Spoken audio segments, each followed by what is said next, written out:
Grand Popo. Je suis allée plusieurs fois au Grand Popo où il y a une belle piscine en bord de la mer. Une fois, j'y suis allée avec ma famille dans la voiture de Remick et stream d'autres fois avec des amis. Nous y avons même passé une autre nuit dans un hôtel confortable. En général, à cette époque, en Afrique de l'Ouest, tout était animé par la lumière du jour. On m'a dit qu'une chambre d'hôtel ne coûtait que quinze roupies la nuit.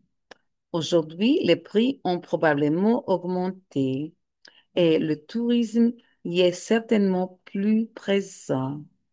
Ce qui, à l'époque, j'avais oublié n'existait pas vraiment.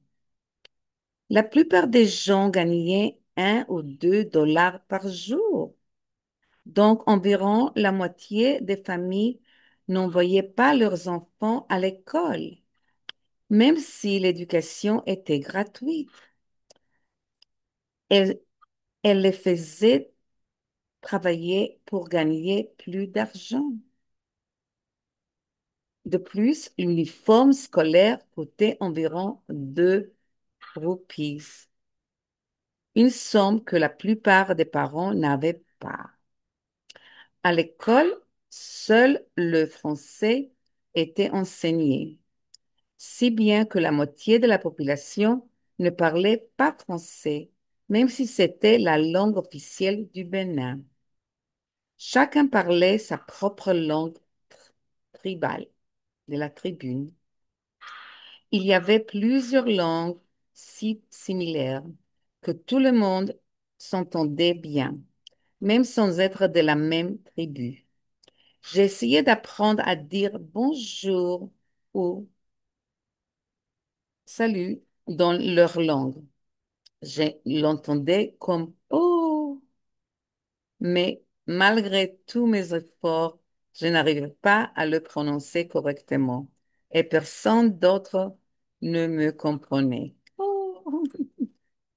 Le seul mot que j'ai réussi à apprendre rapidement était slow, qui signifie lentement. J'en avais d'aider. J'en avais juste besoin quand je conduisais un scooter et que je serrais le conducteur dans mes bras de peur de tomber. Bien sûr, ils m'ont fait la vie dure et ont ralenti heureusement pour moi. Vers la fin de mon année au Bénin, je me sentais déjà très à l'aise sur le scooter et j'ai changé de nom. Au lieu de dire Dédé lentement, j'ai dit Yahoo! Fast, plus rapide.